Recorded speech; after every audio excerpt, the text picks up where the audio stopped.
ചേച്ചി, ഷാരി ചേച്ചി, അച്ഛ അച്ഛ, പിന്നെ എന്താ മോളെ? അച്ഛ, ഷാരി ചേച്ചി കാണാനില്ല. കാണാനില്ലേ? ഇല്ല.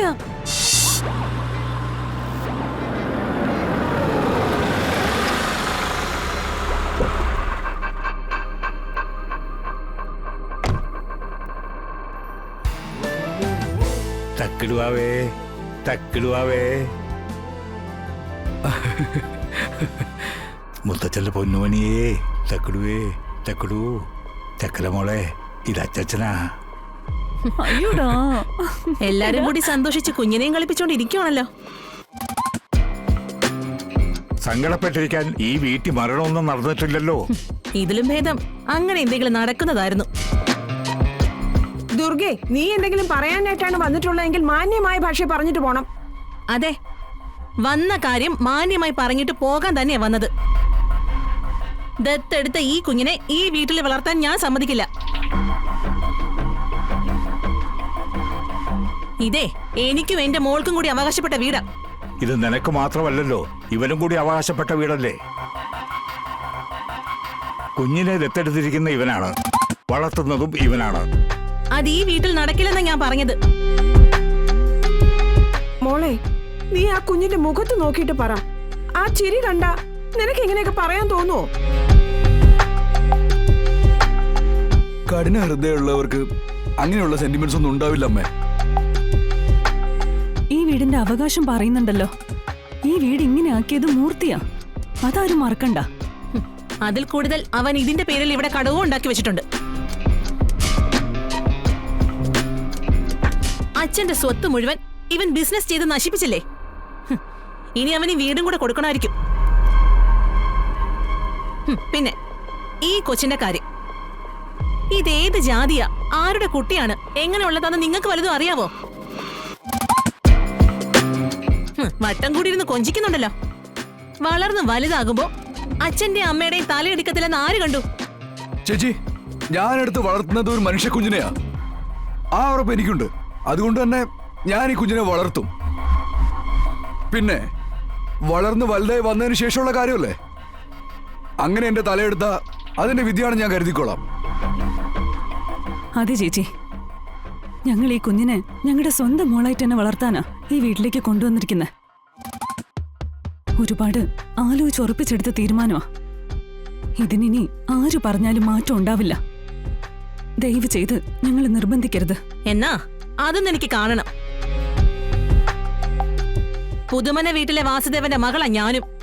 എനിക്കിതിന് ഇവിടെ എന്തൊക്കെ ചെയ്യാൻ പറ്റുമെന്ന് ഞാനും കാണിച്ചുതരാം. എടി ദുർഗേ,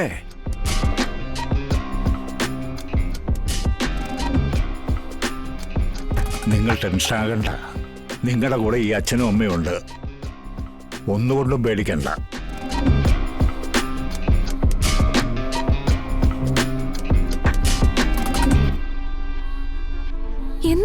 എന്താ ഉണ്ടായേ? ശ്യാമ ഷാരിയെ കാണാൻ വന്നിരുന്നു. ഷാരി ചേച്ചിയെ കാണാൻ വേണ്ടി ശ്യാമ വന്നു. അതിനിപ്പോ എന്താ പ്രശ്നം? വന്നതിൽ കുഴപ്പമില്ല. പക്ഷെ വന്നിട്ട് ചില കാര്യങ്ങൾ ഷാരിയോട് പറഞ്ഞു. അതാ കുഴപ്പമായത്.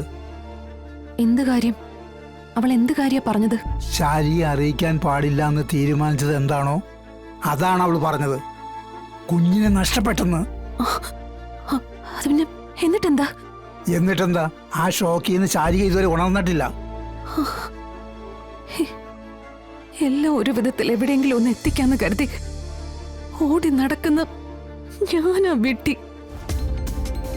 പറഞ്ഞിട്ട് കാര്യമില്ല. ഓടിക്കൊണ്ടിരിക്കുന്നവൻ എന്നും ഓടിക്കൊണ്ടിരിക്കും.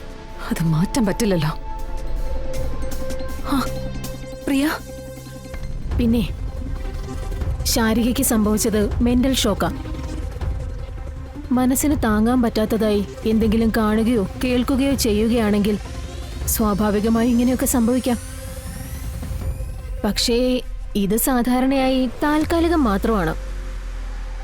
പക്ഷേ ഇങ്ങനൊരാഘാതത്തിൽ നിന്ന് മാസങ്ങളോളം പുറത്തു കടക്കാൻ കഴിയില്ല. അത് പിന്നെ ചെന്ന് നിൽക്കുന്നത് കടുത്ത മാനസിക ബുദ്ധിമുട്ടുകളിലേക്കായിരിക്കും. അതായത് മനസ്സ് കൈവിട്ടു പോകുന്നൊരവസ്ഥയിലേക്ക് അവരെ കൊണ്ടുചെന്നെത്തിക്കാം. ഞാൻ പറഞ്ഞിരുന്നതല്ലേ ശാലിനി, ശാരിക ഒരു വിധത്തിലും വേദനിപ്പിക്കുന്ന സംസാരമോ ഒന്നും ഉണ്ടാവരുതെന്ന്. ശാരിക വല്ലാത്തൊരു മാനസികാവസ്ഥയിലൂടെയാ കടന്നു പോകുന്നത്. അത് മനസ്സിലാക്കിയിട്ടാ ഞാൻ ആ രീതിയിലൊക്കെ നിങ്ങളോട് പറഞ്ഞത്. സോറി ഡോക്ടർ, എൻ്റെ ഇളയ മകളുടെ വരവ ഇതിനെല്ലാം കാരണമായത്. അവൾ ആ കുഞ്ഞിനെ കാണാതായ വിവരം ശാരിയെ അറിയിച്ചത്. ശാരിക വല്ലാതെ വയലന്റായി. തൽക്കാലം ഞാനൊരു ഇഞ്ചക്ഷൻ കൊടുത്ത് മയക്കി കിടത്തിയിരിക്കുക. മയക്കം വിട്ട് എണീറ്റ ഏത് രീതിയിലാ പ്രതികരിക്കാന്ന് പറയാൻ പറ്റില്ല. സൂക്ഷിക്കണം.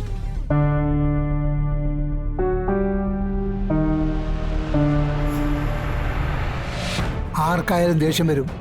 ആ രീതിയിലുള്ള കാര്യങ്ങളല്ലേ ചെയ്തൊപ്പിച്ചു വച്ചിരിക്കുന്നത്. ഞാനൊന്ന് ശാരികച്ചി പോയി കാണട്ടെ.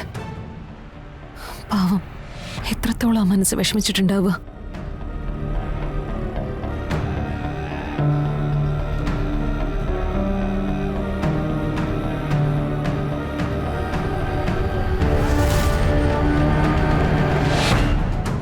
ചേച്ചി, ശാരികേച്ചി, ചേച്ചി, ശാരികേച്ചി, അച്ഛാ, അച്ഛാ, പിന്നെ എന്താ മോളെ? അച്ഛ, ശാരികേച്ചി കാണാനില്ല. കാണാനില്ലേ? ഇല്ല.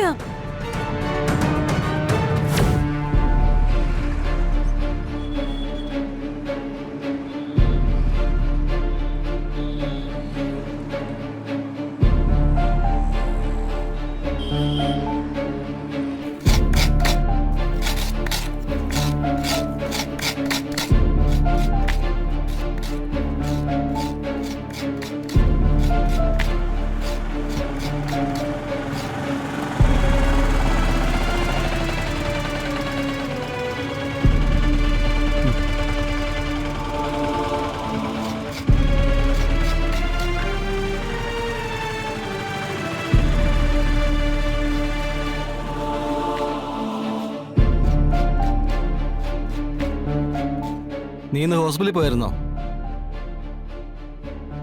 ശ്യാമേ, നിന്നോടാണ് ചോദിച്ചത്, നീ ഇന്ന് ഹോസ്പിറ്റലിൽ പോയിരുന്നോന്ന്. പോയിരുന്നു. എന്തിന്? എന്റെ ചേച്ചിയാണ് ഹോസ്പിറ്റലിൽ കിടക്കുന്നത്. ഒരു അനിയത്തി എന്ന നിലയിൽ ചേച്ചിയുടെ കാര്യങ്ങൾ അന്വേഷിക്കേണ്ടതേ എന്റെ കടമയാ. എന്നിട്ട് നീ അതാണോ അവിടെ ചെയ്തത്? പറയാൻ. ഞാൻ എന്റെ ചേച്ചിയെ കാണാൻ പോയതിനെ രോഹിതിനിപ്പ എന്താ? എനിക്കൊന്നും പറ്റിയില്ല. അല്ലെങ്കിൽ പിന്നെ എനിക്ക് എന്ത് പറ്റാനാ? പറ്റിയത് മുഴുവൻ നിന്റെ ചേച്ചിക്കാ. നിന്റെ ചേച്ചി അവിടെ കിടന്ന് അലമുറയിട്ട് കരയുന്നുണ്ട്. കുഞ്ഞിനെ കാണാതായി ഒരു അറിയിക്കാൻ വേണ്ടിയല്ലേ നീ അവിടെ പോയത്?